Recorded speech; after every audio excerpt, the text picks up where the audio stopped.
Bapa yang kami sembah, kami agungkan Tuhan Yesus Kristus. Pada sore ini Tuhan, kami akan menyampaikan firman Tuhan tentang pencobaan. Tuhan tolong kami, Tuhan tolong hamba-Mu, urapi, dan setiap kami pendengar Tuhan urapi. Demikian juga dengan alat yang kami pakai, internet yang kami pakai Tuhan, kami serahkan ke dalam tangan kuasa-Mu yang ajaib dan luar biasa. Kami rindu pemberitaan ini bisa menembus ke segala arah, segala bangsa. Sebagaimana alat ini Tuhan bisa menembus ke segala bangsa Tuhan. Kami percaya demikian pula dengan Roh Kudus. Engkau yang membawa pemberitaan firman ini. Seperti yang Kau perintahkan kepada kami ke segala bangsa sampai ke ujung dunia. Terima kasih Tuhan. Di dalam nama Tuhan Yesus Kristus, kami berdoa dan mengucap syukur. Haleluya. Amin. Shalom saudara sekalian. Selamat sore. Selamat berjumpa kembali dengan kami dari CMC Ephata Victory Ministry dan Marketplace lewat FB God is so good, saudara yang kasih. Dan YouTube channel dari Pastor Herman Gideon, saudara, kami mempersembahkan khotbah berseri Tongkat Gembala pada jam 6 pagi dan jam sore, saudara. Sebagai seorang gembala, saya sangat tertarik untuk menyampaikan isi buku ini, saudara, dan penulisnya memberikan izin untuk disampaikan kepada orang-orang percaya. Saudara, kita sudah bicara tentang Alkitab firman Allah.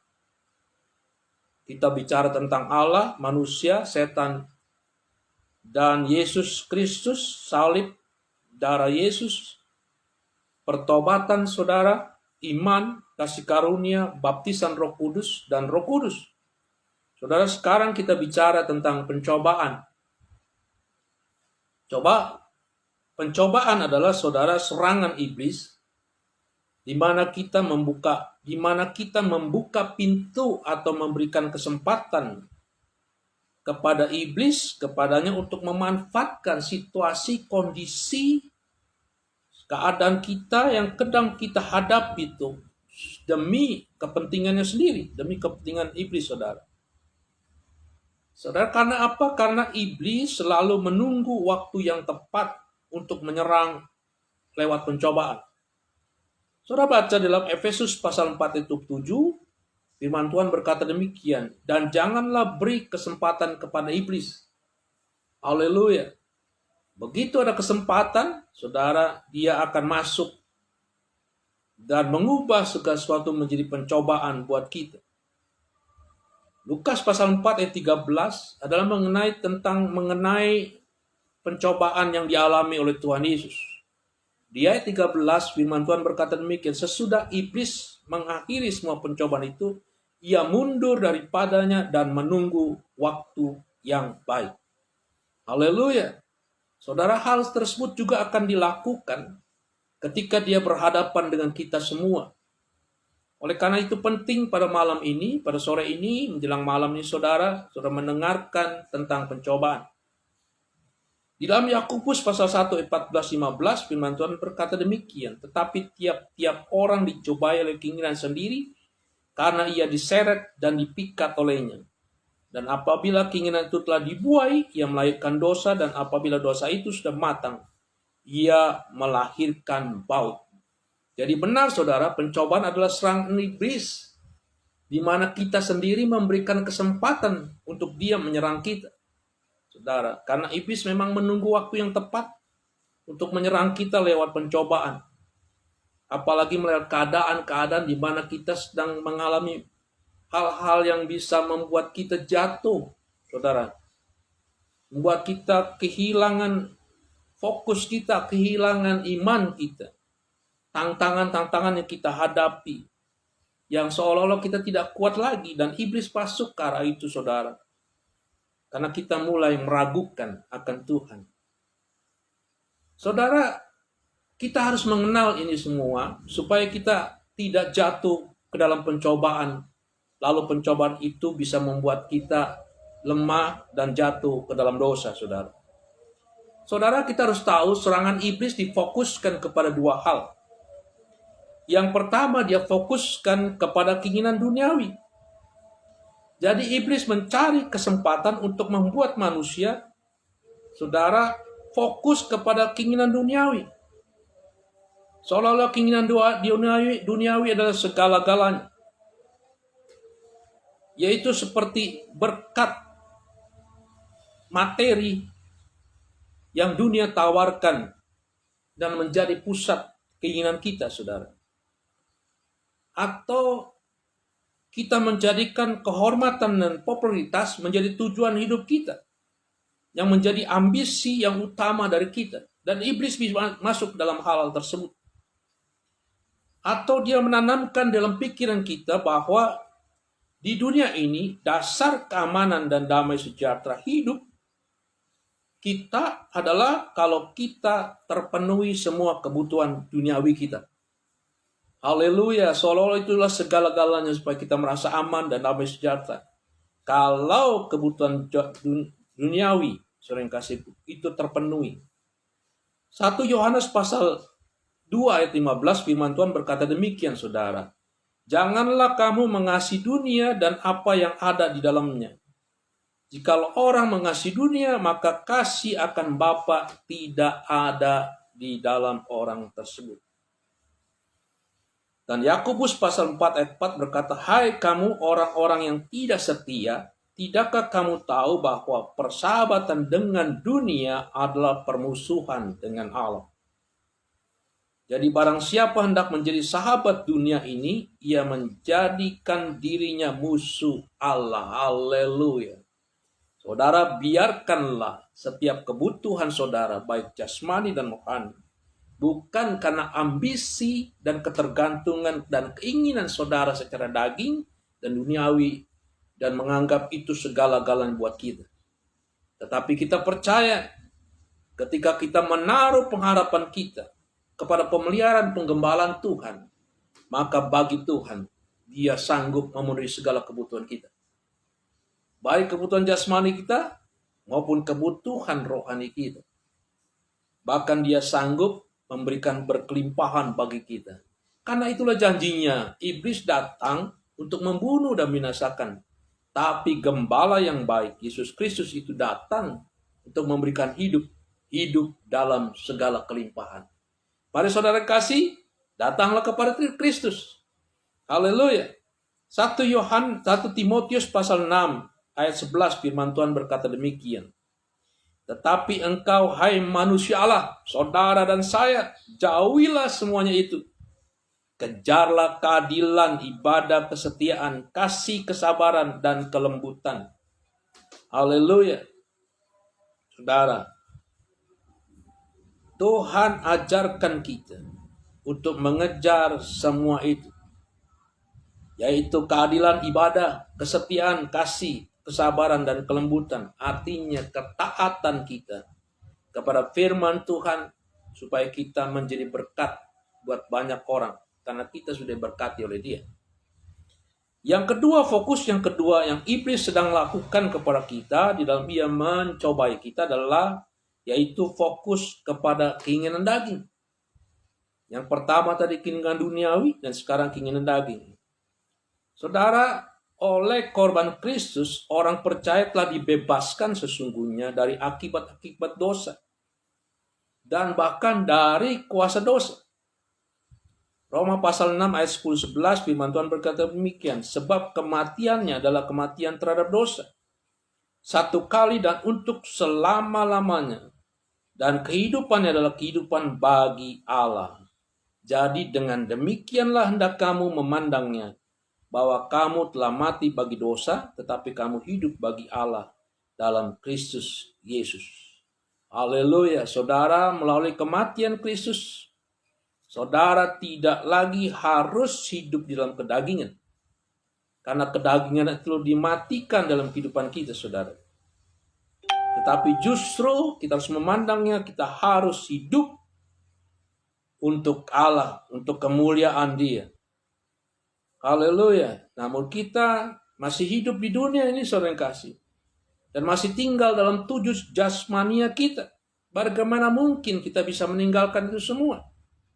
Oleh karena itu setan akan memanfaatkan dengan mempengaruhi keinginan daging kita yang masih ada di dalam kehidupan kita.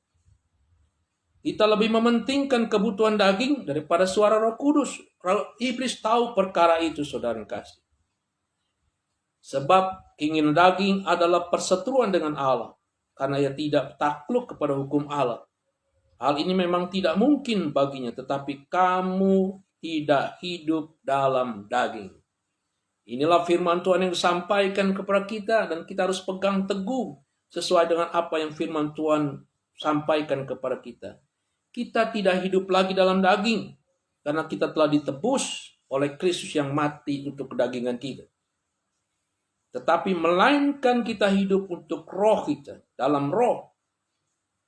Jika memang roh Allah diam di dalam kita, di dalam kamu. Tetapi jika orang tidak memiliki roh Kristus, ia bukan milik Kristus. Haleluya, saudara. Saudara, kita percaya kita adalah orang-orang yang hidup di dalam roh.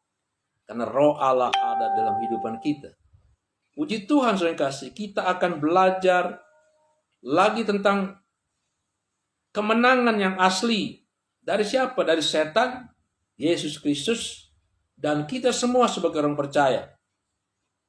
Saudara, kemenangan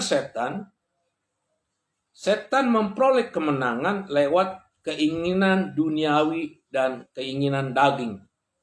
Itulah fokus dia ketika dia ingin menjatuhkan kita sebagai orang-orang percaya. Yaitu dia serang kita lewat keinginan duniawi dan keinginan daging. Itulah kemenangan yang original, yang asli dari iblis, saudara. Kita harus mengenali perkara ini supaya kita tahu medan yang diserang oleh iblis.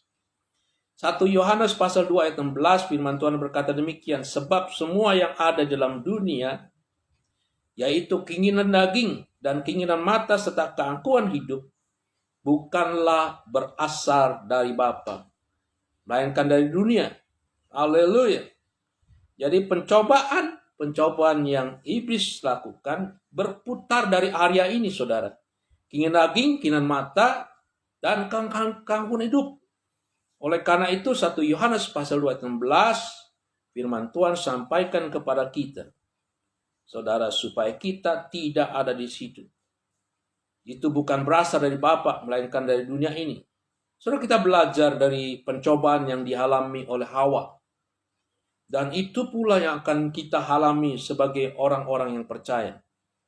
Di dalam Kejadian pasal 3 ayat 16, firman Tuhan berkata demikian, perempuan itu melihat bahwa pohon itu baik untuk dimakan. Melihat bahwa pohon itu baik untuk dimakan adalah keinginan mata. Saudara kasih. Dan sedap kelihatannya, ini keinginan daging, saudara kasih. Lagi pohon itu menarik hati karena memberi pengertian, saudara kasih. Ini keangkuhan hidup. Ingin mempunyai pengertian.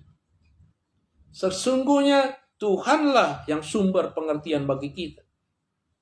Saudara, karena di dalam iblis menyampaikan engkau akan tahu mana yang baik, mana yang tidak, seperti Tuhan. Haleluya. Itu keangkuhan hidup, saudara. Ingin menyamakan diri seperti Tuhan. Haleluya. Lalu ia mengambil dari buahnya dan dimakannya dan diberikan kepada suaminya yang bersama-sama dengan dia, dan suaminya pun makan bersamanya. Haleluya. Saudara, inilah awal pencobaan dan dosa. Dosa itu menular, saudara kasih, dan ditularkan. Oleh karena itu, firman Tuhan menyampaikan kepada kita, janganlah duduk dengan para pencemooh. Haleluya. Saudara kasih, dengan orang-orang berdosa. Karena apa? Itu kena imbasnya, saudara. Menular dan ditularkan. Saudara, sejak jatuh ke dalam dosa, manusia dikuasai 3 hal tersebut. Keinginan mata, keinginan daging, dan keangkuhan hidup. 3 hal itu, saudara kasih. Dan itulah yang selalu menjadi pencobaan bagi kita. Dan itulah yang selalu digunakan oleh iblis untuk menyerang kita. Haleluya. Saudara, sekarang kita bicara tentang kemenangan Yesus. Di dalam Ibrani pasal 4 ayat 15, puji Tuhan kita punya imam yang seperti Yesus Kristus. Sebab imam besar yang kita punya bukanlah imam besar yang tidak dapat turut merasakan kelemahan-kelemahan kita. Kelemahan-kelemahan yang sering dimanfaatkan oleh iblis seringkali untuk mencobai kita. Dia tahu, dia merasakan. Sebaliknya sama dengan kita, ia telah dicobai hanya tidak berbuat dosa. Saudara, dia tahu kelemahan kita karena dia juga merasakan itu. Pencobaan-pencobaan. Hanya ia tidak berbuat dosa karena dia tidak terpikat di dalamnya. Saudara yang kasih. Saudara, Lukas pasal 43 lalu berkata Iblis padanya, jika engkau anak Allah, suruhlah batu ini menjadi roti.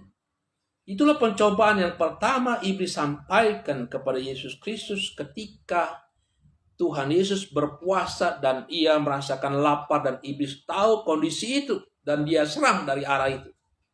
Yaitu mengubah batu menjadi, saudara, roti.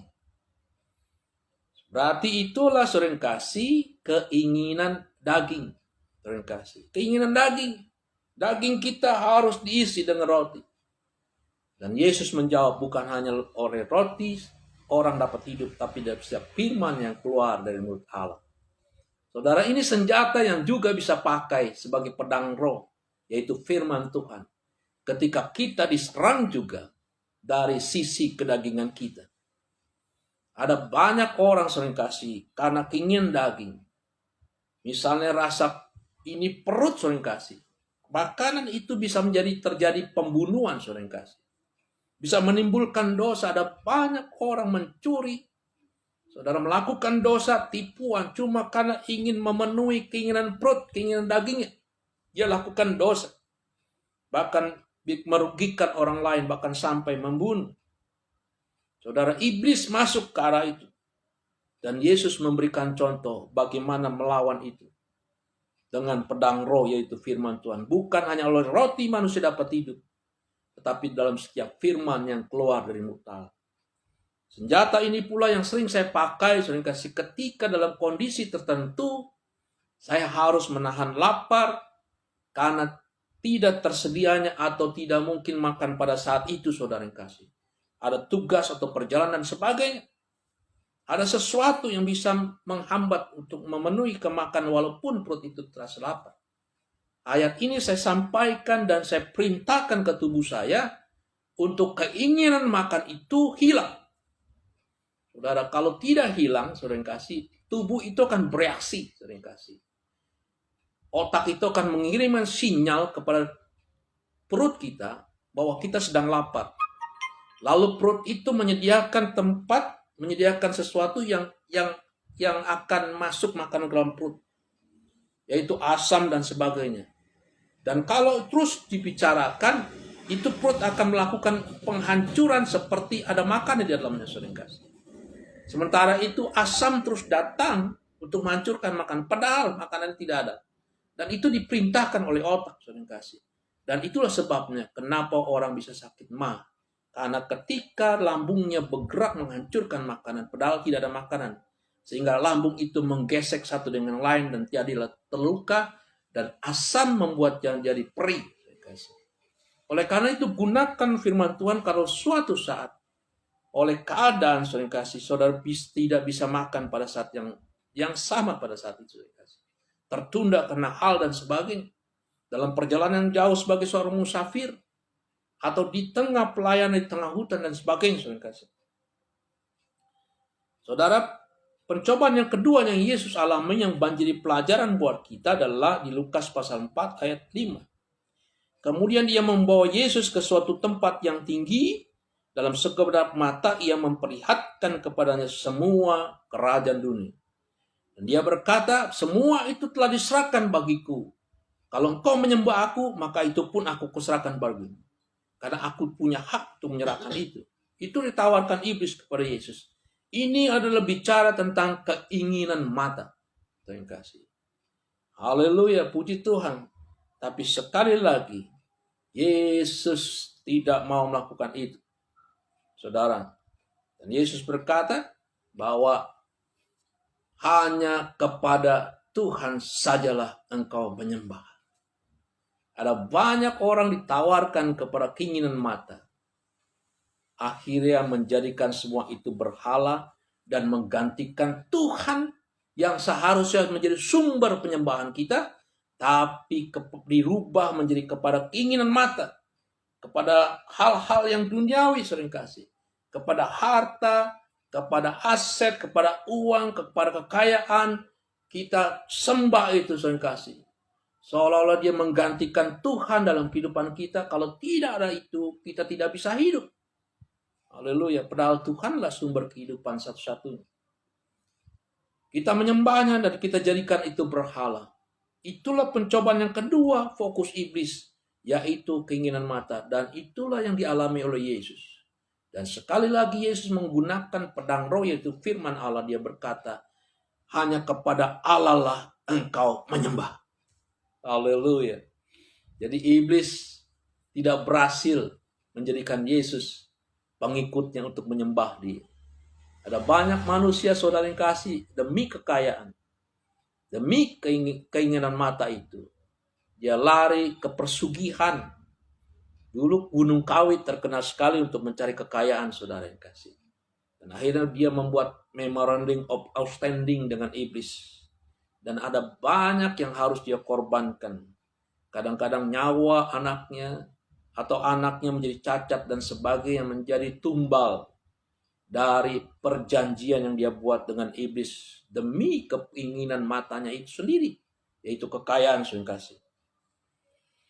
Saudara, Lukas pasal 4 ayat 9, lalu Yesus dibawa, kemudian dia membawa Yesus ke Yerusalem dan menempatkan dia di bumbungan bait Allah. Lalu berkata kepadanya, jika engkau anak Allah, jatuhkanlah dirimu dari sini dan ke bawah. Haleluya. Ini bicara tentang apa, saudara kasih? Ini bicara tentang kehidupan, keangkuhan hidup, saudara kasih. Tentang kekuasaan, power. Bukankah kalau engkau jatuh dari atas, ada malaikat yang akan menantang kau dan kau tidak akan terantuk, saudara kasih. Sebetulnya itu bisa terjadi, memang malaikat pasti melindungi, tetapi keangkuhan hidup, seolah punya kuasa power yang luar biasa, tidak bisa digunakan cuma karena dicobai oleh iblis. Saudara kasih. Itu keangkuhan ingin memperlihatkan kekuasaannya. Tapi sekali lagi Yesus tidak terpengaruh dengan ujian, cobaan yang iblis tawarkan, lemparkan, saudara kasih. Haleluya. Puji Tuhan, saudara kasih. Janganlah engkau mencobai Tuhan Allahmu. Itulah senjata yang Yesus pakai untuk menangkis serangan iblis ini, saudara kasih. Suatu saat mungkin kita akan dibawa kepada hal yang sama seperti Yesus lakukan. Kepada keangkuhan hidup kita diuji tentang power kita, kekuasaan kita sebagai pejabat, sebagai manajer, sebagai orang-orang yang hebat, sebagai pengusaha, sebagai orang-orang yang punya kekuasaan terhadap orang lain. Kita diuji oleh iblis. Suatu saat mungkin kita melecehkan orang lain. Kita membuat orang lain menjadi susah dalam hidupnya, menipu orang lain dengan kekuasaan kita. Dengarkan baik-baik. Saudara telah jatuh kepada keangkuhan hidup. Menggunakan kekuasaan saudara dengan angkuh untuk menyerang orang lain, untuk menjatuhkan orang lain, untuk membuat orang lain menjadi rugi, tertipu, dan banyak hal, saudara kasih. Kekuasaan itu bisa dimanfaatkan, saudara kasih. Bahkan kekuasaan juga bisa dimanfaatkan untuk korupsi dan sebagainya. Saudara, ada banyak hal yang bisa dipakai, saudara kasih. Iblis menyerang di arah itu, saudara kasih. Saudara, kita percaya melalui kemenangan-kemenangan Yesus itulah, saudara kasih, kita pun sebagai orang-orang yang percaya kepada Yesus, yang bergantung sepenuhnya kepada Yesus. Seperti Ibrani tadi katakan, ia sanggup menolong kita. Karena dialah imam besar yang mengalami kelemahan-kelemahan juga, tapi ia tidak berdosa, tidak berbuat dosa. Roma pasal 8 ayat 3 sampai 4 firman Tuhan berkata demikian, sebab apa yang tidak mungkin dilakukan hukum Taurat karena tidak berdaya oleh daging telah dilakukan oleh Allah dengan jalan mengutus anaknya sendiri dalam daging yang serupa dengan daging yang dikuasai dosa karena dosa. Ia telah menjatuhkan hukuman atas dosa di dalam daging supaya tuntutan hukum Taurat digenapi di dalam kita yang tidak hidup menurut daging tapi menurut roh. Haleluya, saudara kasih. Saudara bisa berdosa karena ada hukum Taurat yang memperlihatkan kepada kita bahwa saudara berdosa kalau melakukan ini melanggar hukum Taurat, saudara kasih. Dan saudara berlanggar itu dan saudara minta ampun, terjadi lagi karena hukum Taurat justru membuat kita jadi berdosa. Dan ingat kepada dosa kita, karena kita hidup terikat dengan hukum Taurat, yaitu terikat kepada kedagingan kita. Dan Yesus memutuskan kuasa itu supaya kita hidup bukan dari kedagingan, tapi hidup di dalam roh. Supaya bukan hukum Taurat yang daging itu yang keluar, yang secara logos harafiah, tapi firman Tuhan berkata demikian, firmanku akan kutulis di dalam loh hatim. Haleluya. Sehingga ketika saudara ingin melakukan sesuatu yang melanggar firman Tuhan, melakukan dosa, saudara yang kasih, lalu roh bicara, saudara yang kasih, bukan karena hukum Taurat tertulis, tetapi roh yang berbicara itu berdosa. Dan ini adalah outstanding, saudara yang kasih. Out the box, saudara yang kasih. Sesuatu hal yang melampaui hukum Taurat. Ada hal-hal yang tidak tercantum di dalam hukum Taurat yang sesungguhnya tidak berkenan di hadapan Tuhan. Itu pun Roh Kudus bisa sampaikan kepada kita untuk tidak kita lakukan. Saudara, kalau orang-orang yang dipimpin roh, saya pasti yakinkan, saudara kasih, bahwa dia akan lepaskan dari kebiasaan buruk dan yang merokok misalnya. Di hukum Taurat tidak ada tulisan dilarang merokok. Tetapi roh berbicara bahwa rokok itu bisa merusak. Pertama, miliknya. Saudara, ada 3 prinsip. Pertama, bahwa tubuh kita ini bukan milik kita lagi, tapi milik Tuhan, saudara kasih. Di mana roh Allah ada dalam tubuh kita. Saudara, yang kedua, merokok itu merusak tubuh kita, saudara kasih.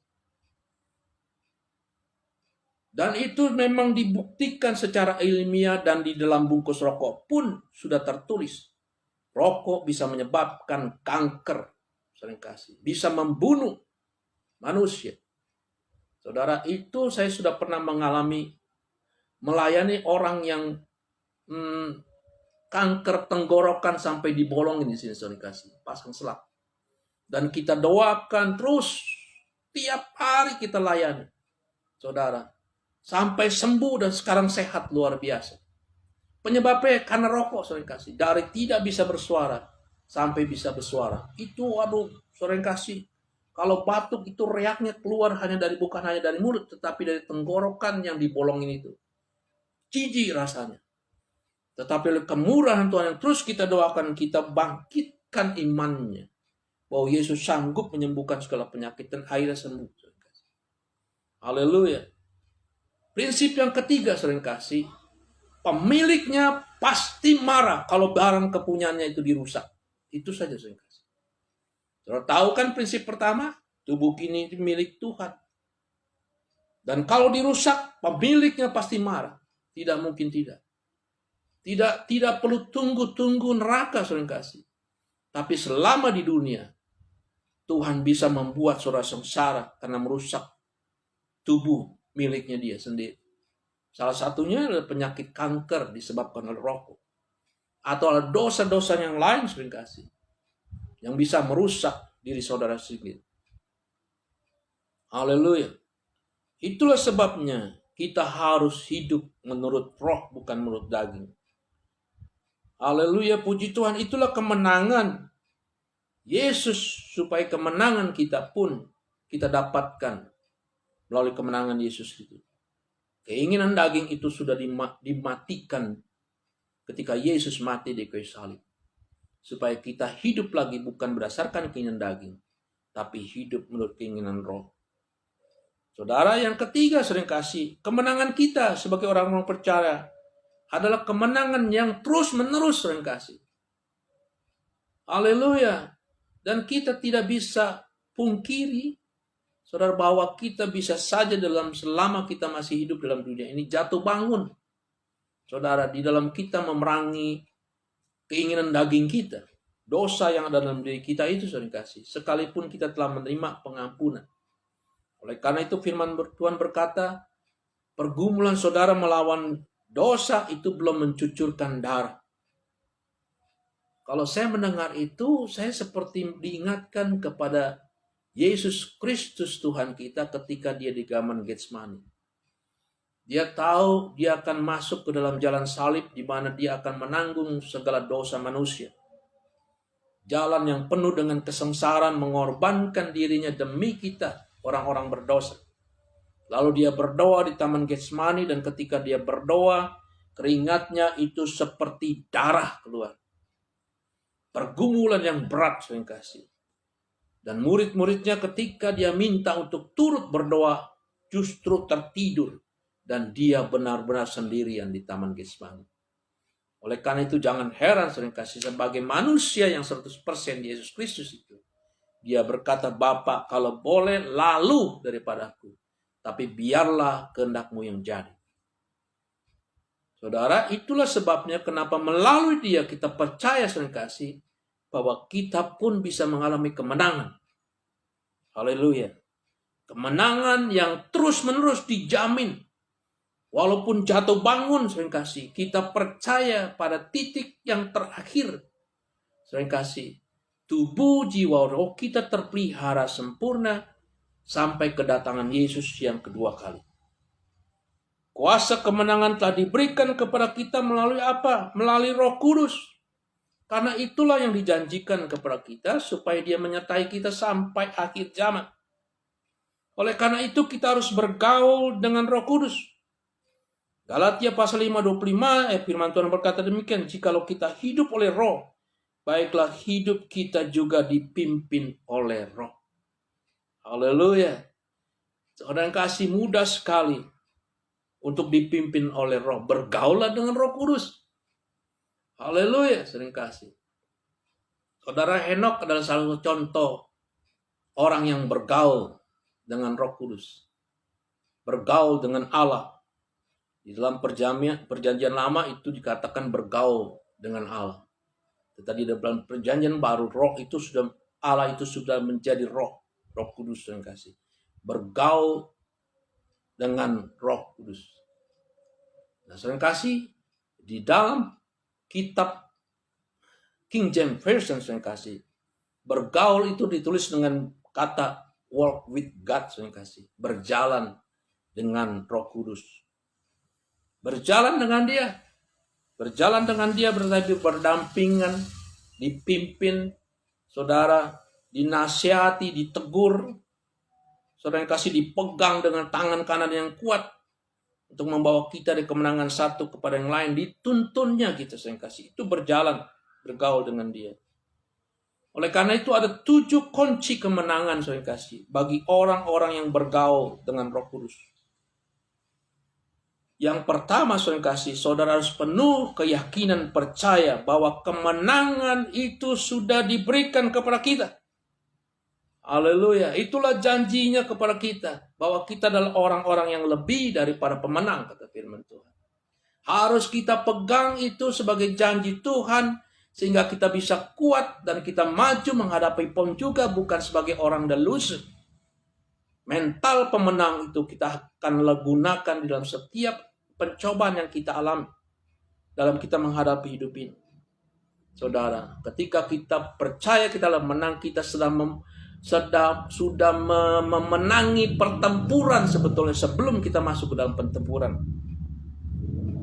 Saudara yang kasih, oleh karena itu kekalahan kita di dalam pencobaan sering disebabkan karena kita tidak mengerti atau kita tidak punya kepengertian bahwa Yesus telah mati bagi kita di kayu salib dan memberikan kemenangan kepada kita secara sempurna, tetelestai, tidak perlu ditambahkan lagi, sudah selesai kata Tuhan. Kemenangan itu sudah diberikan di dalam diri Yesus Kristus Tuhan kita. Kalau Allah yang telah memberikan anaknya yang dia kasihinya mati ganti kiri kayu salib, bagaimana mungkin dia tidak memberikan kemenangan bagi kita? Tidak mungkin. Dan faktanya memang dia ingin terus menyertai kita sampai kepada kesudahan alam. Dan diberikan Roh Kudusnya supaya apa? Supaya janji kemenangan itu tergenapi dalam kehidupan kita. Saudara, dan secara sempurna bahwa iblis memang telah dijadikan malu, tontonan umum, dan telah dilucuti. Segala kekuasaannya dipermalukan menjadi tontonan umum. Haleluya, puji Tuhan. Hosea pasal 46 firman Tuhan berkata demikian, umatku binasa karena tidak mengenal Allah. Karena tidak mengenal siapakah Tuhan yang sesungguhnya memberikan kemenangan kepada kita, bukan kemenangan yang asal omong saja, tapi dengan memberikan anaknya, Yesus Kristus Tuhan kita menjadi jaminan bagi kemenangan itu. Dan musuh terbesar kita, maut itu telah dikalahkannya, dan iblis telah dikalahkan, dan telah dilucutinya menjadi tontonan umum bagi kita. Haleluya. Yang kedua, saya kasih kemenangan itu, kunci kemenangan yang kedua adalah kemenangan melalui berjalan bersama dengan Roh Kudus. Haleluya. Saudara, kenapa kemenangan kita peroleh melalui Roh Kudus? Karena kuasa kemenangan itu ada di dalam pribadi Roh Kudus. Haleluya. Dialah yang akan memperlihatkan kepada kita. Dialah yang akan menasihati, memberitahukan kepada kita apa yang harus kita lakukan dalam hidup ini. Dialah yang akan menyingkapkan segala sesuatu supaya kita tidak jatuh di dalam dosa. Dia akan yang memberitahukan kepada kita di sana ada jalan yang berlobang. Di sana ada bahaya, di sana ada iblis yang sedang mengincar kita. Di sana tipuan-tipuan iblis. Kita tidak tahu perkara itu karena iblis berbeda dengan kita. Karena dia roh, saya kasih. Kita daging. Tapi puji Tuhan bersama Roh Kudus, dia sanggup menyingkapkan hal itu bagi kita. Dan dia berbicara kepada kita tentang perkara-perkara itu. Dan saudara dibawanya dari kemenangan satu kepada kemenangan yang lain. Dengarkanlah suara dia. Jangan padamkan roh. Taatilah dia, saudara kasih. Pekalah terhadap suara dia. Kalau perlu diam, saudara kasih. Dalam kesunyian. Sampai saudara benar-benar mendengar suara dia. Itu pelajaran yang penting saudara bagi kita. Ada banyak dari kita yang banyak bicara saudara kasih. Sehingga tidak ada kesempatan buat Roh Kudus bicara kepada kita. Kunci yang ketiga saudara kasih. Kita harus mengerti apa itu pencobaan. Saudara, yang paling kita harus tahu adalah pencobaan itu bukan dosa. Jadi kalau saudara jatuh ke dalam pencobaan, bukan berarti karena saudara berbuat dosa. Belum tentu, saudara kasih. Ayub adalah orang yang saleh. Orang yang takut akan Tuhan. Tetapi jatuh dalam pencobaan yang begitu berat dan kita tidak pernah mengalami seperti Ayub. Dan Tuhan tidak mungkin izinkan kita mengalami seperti Ayub. Karena Tuhan tahu batas kemampuan kita. Jadi pencobaan itu bukan dosa. Tetapi dosa yang kasih akan menjadi dosa kalau kita menyerah pada pencobaan itu. Kalau kita terseret di dalamnya dan dibuai. Kejadian pasal 4 ayat 7 firman Tuhan berkata ini. Apakah kamu tidak akan berseri jika engkau berbuat baik, tetapi jika engkau tidak berbuat baik, dosa sudah mengintip di depan pintu, ia sangat menggoda engkau, tetapi engkau harus berkuasa atasnya. Firman ini disampaikan oleh Tuhan kepada Kain yang pada saat ketika dia mempersembahkan, tidak sama persembahannya dengan adiknya Habel. Habel mempersembahkan domba yang terbaik karena memang dia adalah seorang peternak. Dan Kain mempersembahkan yang terbaik pula dari hasil pertaniannya. Tidak ada yang salah dari kedua persembahan itu, saudara kasih. Haleluya. Tapi memang Tuhan ingin persembahan itu diberikan karena ada korban darah yang tercurah di dalamnya. saudara. Kemungkinan besar Kain tidak mengerti perkara ini dan Tuhan tidak mempersoalkan itu. Haleluya. Oleh karena itu Tuhan berkata, Kain, bukan kau berbuat baik, kau sudah persembahkan itu. Kenapa mukamu tidak berseri-seri? Karena Tuhan tahu ada sesuatu yang sedang mengancam hatinya Kain. Iri kepada adiknya. Dan Tuhan ingatkan, hati-hati. Dosa sudah mengintip depan pintu. Dan kamu harus menguasainya karena dia menggoda engkau. Tapi sayang, Kain tidak dengarkan suara Tuhan. Dia lebih memilih untuk mengikuti keinginan dagingnya. Keinginan mata dan keangkuhan hidupnya, saudara yang kasih. Sehingga akhirnya dia merencanakan untuk membunuh adiknya sendiri, Habel. Haleluya, puji Tuhan. Sejak jauh dulu, saudara kasih, dalam perjanjian lama sampai sekarang, itulah kuncinya. Keinginan mata, keinginan daging, dan keangkuhan hidup, itulah yang difokuskan oleh iblis untuk menyerang manusia di dalam pencobaan. Yakobus pasal 1 ayat 15, dan firman Tuhan berkata demikian, dan apabila keinginan itu telah dibuai, ia melahirkan dosa, dan apabila dosa itu sudah matang, ia melahirkan maut. Jadi saudara kasih, kalau dicobai, mengalami pencobaan, itu bukan dosa, saudara kasih. Saudara harus segera kuasai itu. Haleluya. Minta pertolongan Tuhan supaya itu tidak menguasai kita, lalu dibuai dan melahirkan dosa.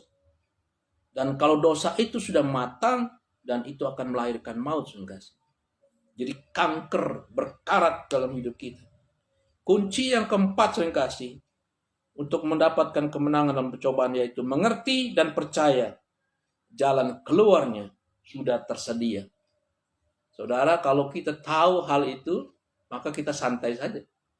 Kita tahu bahwa pencobaan-pencobaan yang kita alami ialah pencobaan-pencobaan biasa yang tidak melebihi kekuatan manusia.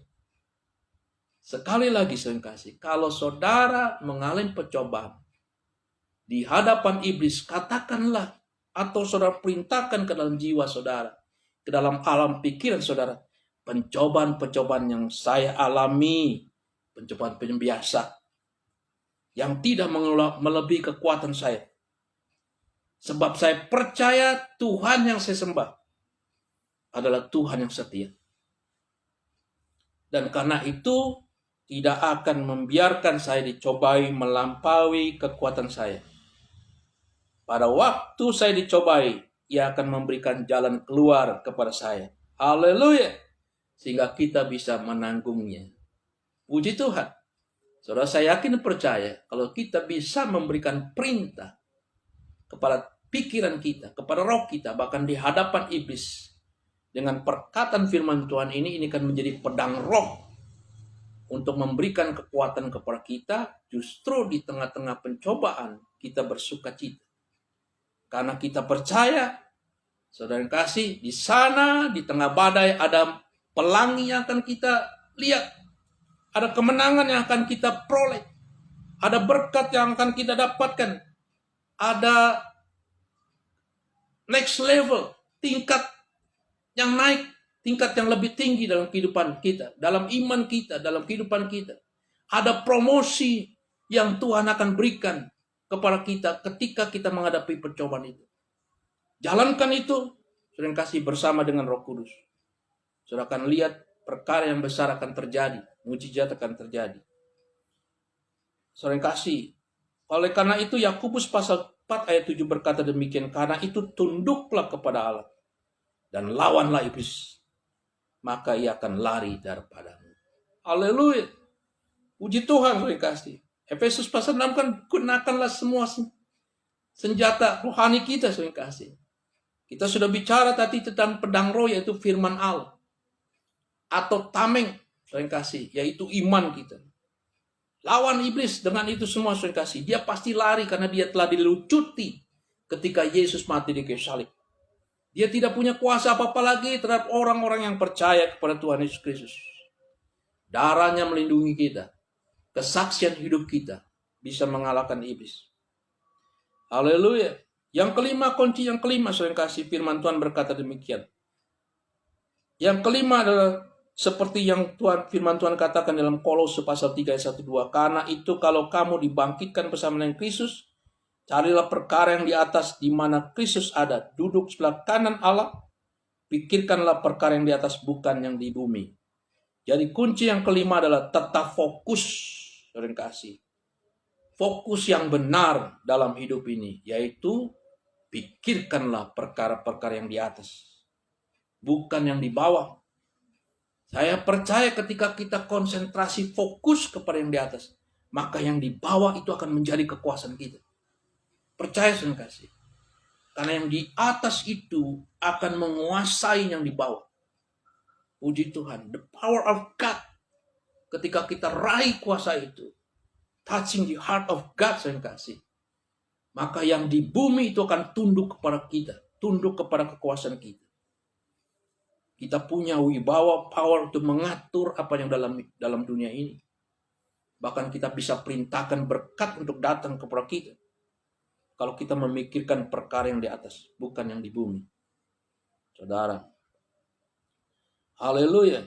Fokus yang kasih kepada yang benar.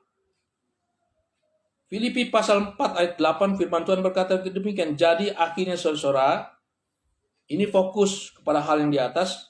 Semua yang benar, semua yang mulia, semua yang adil, semua yang suci, semua yang manis, semua yang sedap didengar, semua yang disebut kebajikan dan patut dipuji. Pikirkanlah semuanya itu. Haleluya, puji Tuhan. Pikirkan saudara kasih. Saudara, karena di dalam 1 Timotius pasal 6 ayat 12 firman Tuhan berkata demikian, bertandinglah dalam pertandingan iman yang benar. Haleluya. Dan rebutlah hidup yang kekal. Untuk itulah engkau dipanggil dan telah engkau ikrarkan ikrar yang benar di depan banyak saksi. Saudara, jalankan dengan ikhlas saudara dan saya bahwa kita harus melakukan pertandingan iman kita dengan benar dan rebutlah hidup yang kekal, bukan hidup yang fana yang sia-sia dalam dunia ini. Hidup yang kekal, karena kita dipanggil untuk melakukan itu semua, saudara. 2 Petrus pasal 3 ayat 13 firman Tuhan berkata demikian, tetapi sesuai dengan janjinya, kita menantikan langit yang baru dan bumi yang baru, di mana terdapat kebenaran. Fokus juga kepada hal itu. Bukan kepada sepanjang mata kita bisa memandang, tetapi jauh ke depan. Seperti Abraham berkata demikian, yang aku rindukan bukanlah kambing domba, bukanlah keturunan yang banyak seperti bintang-bintang di langit atau pasir di laut. Bukan pula banyaknya kekuasaan, pengikut dan sebagainya. Bukan itu, kata Abraham. Yang aku rindukan adalah satu kota yang dasarnya dibangun oleh Allah sendiri. Itulah bumi yang baru, Yerusalem baru. Karena di dalamnya terletak kebenaran. Pikirkanlah perkara yang itu, saudara kasih. Fokuslah kepada yang itu. Maka dunia ini tidak akan menguasai kita. Haleluya. Keinginan daging tidak akan menguasai kita. Keinginan mata, keangkuhan hidup tidak akan menguasai kita. Karena fokus kita bukan kepada hal itu. Ketiga perkara itu. Fokus kita adalah jauh melampaui zaman ini, terima kasih, yaitu Yerusalem baru, kota yang dasarnya dibangun oleh Allah sendiri. Kita menantikan Yesus akan mengangkat kita dan membawa masuk ke dalam Yerusalem baru, dan itu harus dipersiapkan sejak sekarang. Haleluya, supaya tubuh jiwa roh kita terpelihara sempurna sampai kedatangan Yesus. Yang keenam kuncinya, saudara kasih, yaitu menjauhkan diri dari area pencobaan. Saudara, contohnya gampang seperti Yusuf, saudara kasih, ketika dia diganggu oleh istri Potifar, saudara kasih. Dia dirayu untuk berbuat zina dengan istri Potifar. Saudara, ada banyak orang yang diganggu dengan keinginan harta, takhta, dan wanita. Saudara kasih, dia lari. Larinya bukan seperti Yusuf, tapi lari di tempat sehingga matanya tetap melihat gangguan itu, godaan itu. Dan akhirnya dia jatuh ke dalam pelukan wanita. Tapi tidak demikian dengan Yusuf. Yusuf mengerti kunci yang keenam. Dia lari dari area pencobaan. Dia tinggalkan sekalipun jubahnya ditinggalkan dan menjadi alat untuk menjatuhkan Yusuf di depan suaminya. Di depan suami Potifar. Di depan Potifar. Suami dari perempuan ini yang mengganggu Yusuf, saudara kasih. Tapi tidak apa-apa, karena ada Tuhan jadi pembela dia. Saudara kasih, masuk penjara tidak apa-apa, yang penting tidak berbuat dosa, tidak jatuh dalam pencobaan. Dan Tuhan angkat dia menjadi orang nomor 2 di Mesir. Haleluya. Cuma bedanya tahtanya doang, kata Firaun. Semua kekuasaan diberikan kepada Yusuf. Saudara, menjauhkan diri dari area pencobaan. Jadi kalau ada hal-hal saudara kasih yang bisa saudara jatuh dalam pencobaan dan saudara peka terhadap itu, jangan saudara masuk lebih dalam lagi, tapi tinggalkan itu. Haleluya, puji Tuhan. Jangan masuk ke dalam keangkuhan hidup, saudara kasih. Keangkuhan hidup itu salah satunya adalah mencobai Tuhan. Saudara berkata, saya kan ini orang yang kuat. Ada Tuhan, ada Roh Kudus dalam diri saya. Gak apa-apa, itu hal yang kecil. Jangan saudara kasih. Mendingan pakai itu saudara kasih. Caranya Yusuf lari saudara kasih. Mazmur 101 ayat 2 firman Tuhan berkata demikian, aku hendak memperhatikan hidup yang tidak bercerai. Itu menjadi kuncinya Daud. Bilakah engkau datang padaku, aku hendak hidup dan dalam ketulusan hatiku dalam rumahku. Jadi Daud punya keinginan untuk tidak hidup dalam bercela. Dan itu pun jatuh juga sering kasih. Dalam dosa sering kasih. 1 Timotius pasal 6 ayat 9-10 firman Tuhan berkata demikian. Tetapi mereka yang ingin kaya terjatuh ke dalam pencobaan, ke dalam jerat dan ke dalam berbagai-bagai nafsu yang hampa. Dan yang mencelakakan, yang menenggelamkan manusia ke dalam keruntuhan dan kebinasan. Karena akar segala kejahatan ialah cinta uang. Sebab oleh memburu uanglah beberapa orang telah menyimpang dari iman dan menyiksa dirinya dengan berbagai-bagai duka. Haleluya, puji Tuhan. Hindari itu sering kasih. Keinginan untuk menjadi kaya sering kasih. Haleluya. Tuhanlah yang menjadikan orang kaya. Seorang bukan karena ambisi kita. Ketika kita mempunyai ambisi untuk menjadi kaya, pada saat yang sama kita sedang diubah, sering kasih, dari cinta Tuhan kepada cinta kepada uang. Dan makanya sering kasih kita akan diserang dalam berbagai-bagai pencobaan, menyimpang dari iman kita dan menyiksa diri kita dengan berbagai-bagai duka. Sering kasih. Oleh karena itu Yakobus ingatkan kepada kita dalam Yakobus pasal 14, pasal 1 ayat 14, tetapi tiap-tiap orang dicoba oleh keinginan sendiri, karena dia diseret dan terpikat olehnya. Haleluya. Hindari sering kasih. Jangan sampai saudara terseret dan terpikat oleh pencobaan itu. Yang ketujuh, kunci yang terakhir sering kasih yang harus kita dapatkan, yaitu berjaga-jagalah dan berdoalah terhadap apa sering kasih? Terhadap tipu muslihat iblis. Saudara, kita harus mengerti taktik setan supaya tidak tertipu oleh setan. Yang pertama sering kasih yang kita harus ketahui, setan itu pendusta. Bahkan bapa pendusta. Yohanes pasal 8 ayat 44 firman Tuhan berkata demikian, iblislah yang menjadi bapamu dan kamu ingin melakukan keinginan-keinginan bapamu. Ia adalah pembunuh manusia sejak semula dan tidak hidup dalam kebenaran. Sebab di dalam dia tidak ada kebenaran. Apa ia berkata dusta? Ia berkata atas kehendaknya sendiri. Sebab ia adalah pendusta dan bapa segala pendusta. Jadi saya kasih, ini kunci yang ketujuh. Haleluya. Jadi jangan mau sering kasih ya. ditipu oleh iblis karena dia pendusta.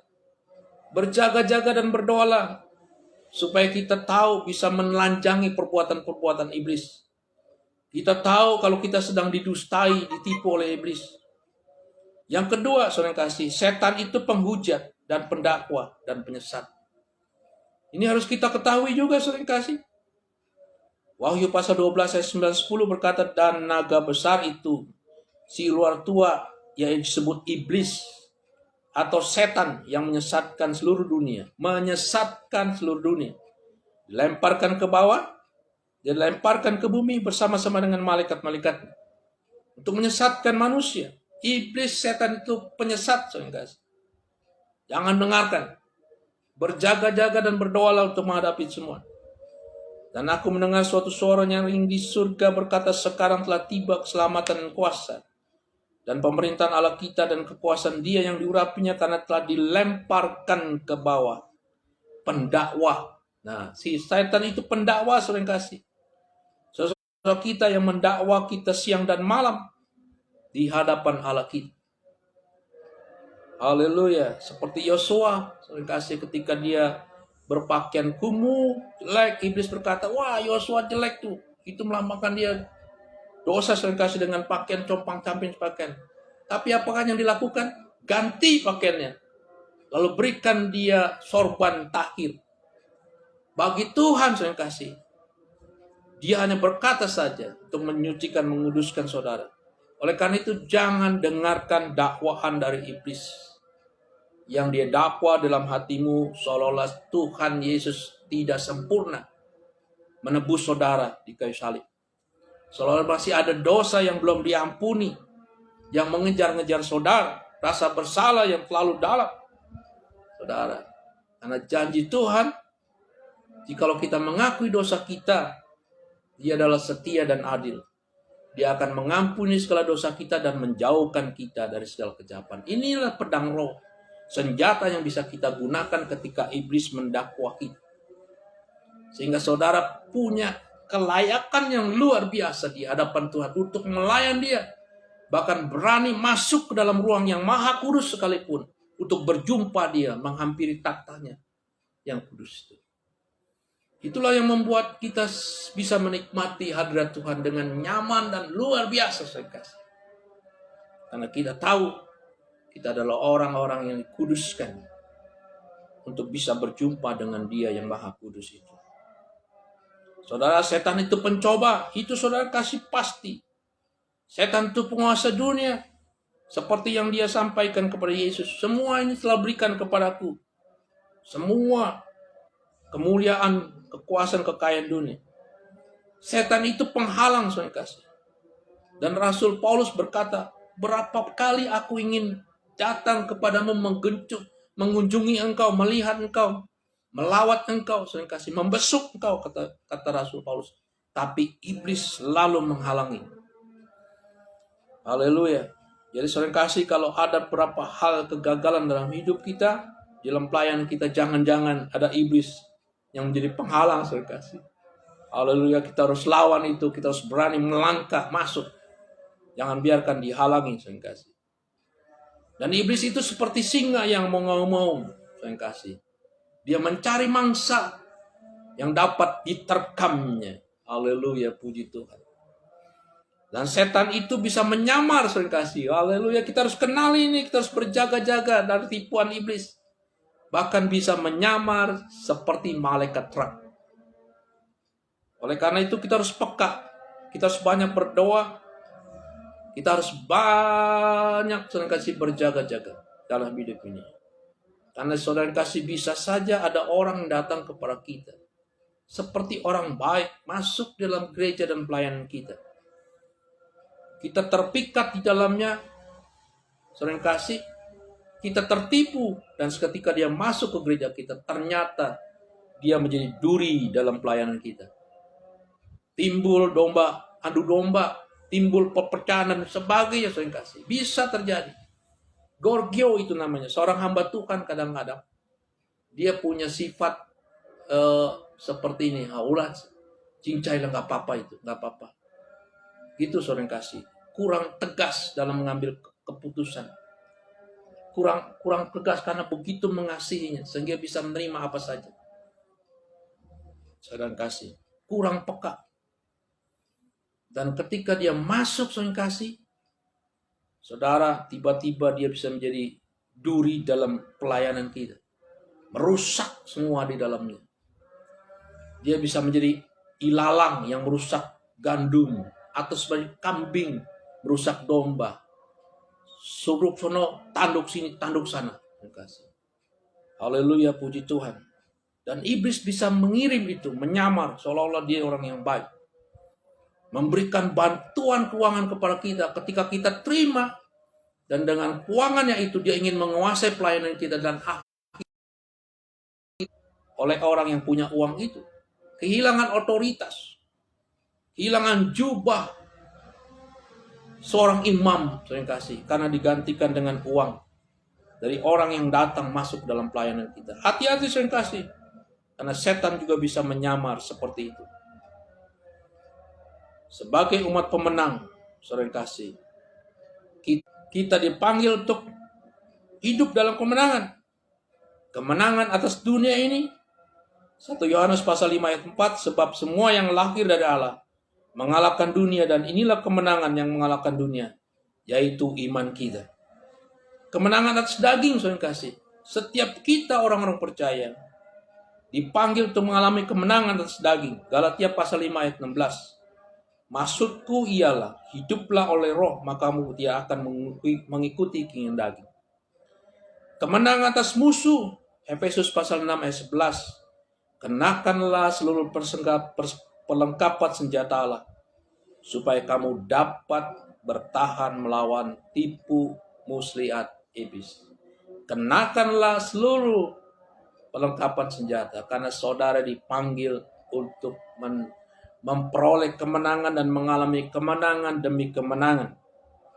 Matius 6 ayat 13, dan janganlah membawa kami, dan berdoalah kepada Tuhan seperti di dalam Matius pasal 16-13, doa Bapa kami yang diajarkan oleh Tuhan Yesus. Salah satunya berbunyi demikian, dan janganlah membawa kami ke dalam pencobaan, tetapi lepaskanlah kami daripada yang jahat. Lalu kita akui dengan iman, Engkaulah yang punya kerajaan, kuasa dan kemuliaan sampai selama-lamanya. Kita percaya kita akan mengalami kemenangan dalam hidup ini. Karena kita berdoa demikian seperti Tuhan Yesus. Dan kita akui bahwa kerajaannya itu kekal selama-lamanya. Kekuasaannya tidak terkalahkan. Dan kita hidup di dalam kerajaannya, tinggal dalam kerajaan dan hidup di dalam kekuasaannya. Mari saudara kasih, kita berikrar. Saya berterima kasih atas janji Tuhan untuk melepaskan saya dari pencobaan dan memberikan kemenangan. Saya berjanji selalu berjaga-jaga dan berdoa supaya saya mengenali tipu muslihat iblis dan tidak mudah tertipu oleh setan. Saya akan saksikan kemenangan atas setan kepada dunia ini. Puji Tuhan, Tuhan memberkati saudara sekalian. Shalom, sampai jumpa kembali dalam khotbah berseri berikutnya.